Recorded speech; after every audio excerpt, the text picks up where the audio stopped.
Thank you, Mr. Chair, and thank you to all the nominees for being here, and also a special thank you to the families who are here, because it is a family affair to serve, and we are very grateful. Just at the outset, Mr. Vogt, I will add my concern about your answer on the OLC's guidance. We were elected to represent Republicans and Democrats, and it's my view that the administration serves members of both parties in their oversight role, and I am hoping that you will rethink your response. I wanted to spend some time on issues concerning FEMA, and Mr. Long, it was so nice to meet with you yesterday. And I just want to talk a little bit about pre-disaster mitigation, something we touched on yesterday. I think we can all agree that the frequency and intensity of natural disasters are on the rise. If we're going to blunt the effects of these disasters, we're going to have to make effective and sustained investments in our infrastructure prior to the disasters happening, right? As governor, I often found myself dealing with the same flooded areas in New Hampshire year after year. We'd clean it up and then it would flood again. Federal support came only in the aftermath of these crises, leaving it up to our state to address the front-end investments in infrastructure that would have helped to mitigate the crisis in the first place.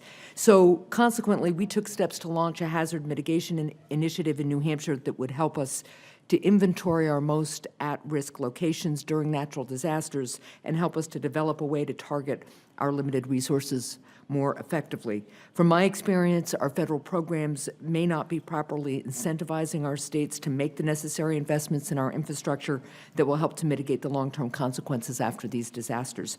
And I should note that one of the key FEMA programs that actually does encourage this kind of investment, the Pre-Disaster Mitigation Grant Program, was cut in half in the President's fiscal year 2018 budget.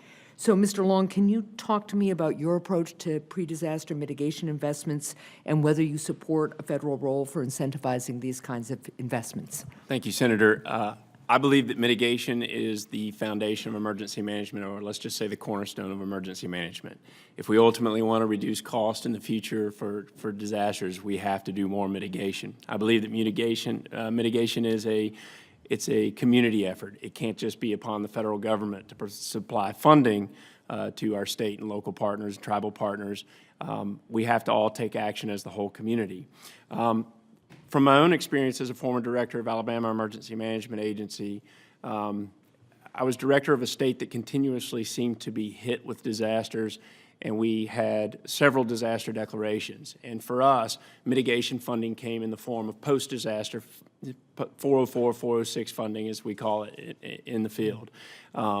We had much more post-disaster mitigation funding, which seems regressive to me, than really we wanted on the pre-disaster side of the house. So we focused mostly on the post-disaster funding to put that, to work according to the mitigation plans that we've designed. If confirmed, I would like to work with the committee to evaluate all of the mitigation funding, not just pre-disaster mitigation funding, but how do we possibly budgetize, all of it up front to do more work to reduce disaster costs rather than basically having to get hit to be accessing the mitigation funding that's there.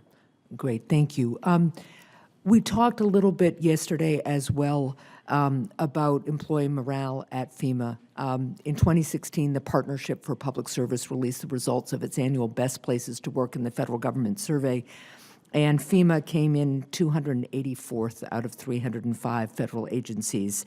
So we talked a little bit about it, but could you just briefly touch on what your thoughts are about how to improve the morale there? Because obviously the employees at FEMA do such critical work for our country, and we want them to have high morale. Thank you, Senator. Yes, they do.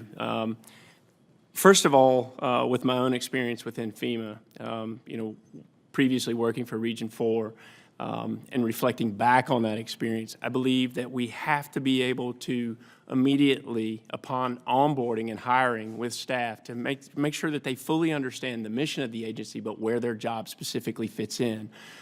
They also need to be able to see a career ladder. And I also believe that the agency over the past 8 years has done a great job of not only providing a blue sky day job when they're not responding, but also the response job. I believe that the response piece is very important to making people feel a part of the overall mission. If confirmed, my type of leadership is very diplomatic.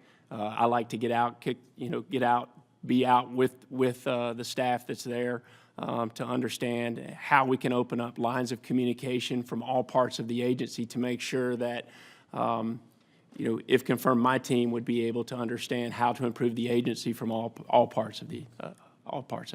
Okay, thank you very much.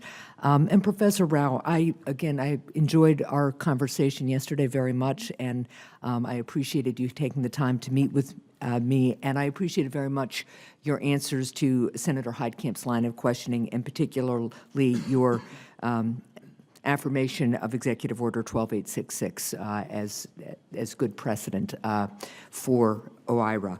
I want to turn in the little bit of time I have left to something we talked about yesterday, which was we spoke about the importance of allowing agencies to be agile and move quickly if the needs arise. And that's one of the great challenges as we talk about regulation and when we look at bills that in some ways perhaps could increase transparency but could also slow things down.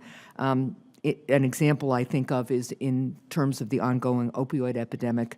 We need to be sure that public health and safety rules can keep up, for instance, with the entry of new synthetic drugs into the illicit marketplace, and ensure that old rules aren't holding us back when it comes to responding effectively to other public health challenges. If confirmed as OIRA Administrator, how will you ensure that agencies are able to move quickly to change or implement needed rules as the need arises? Thank you, Senator. Yeah, I think one of the ways that OIRA can do that is to provide its review process in an expeditious manner. So when agencies bring their rules to OIRA, to make sure that we are moving through them quickly and appropriately based on the need for the regulation. Thank you very much, and again, thank you all for being here today.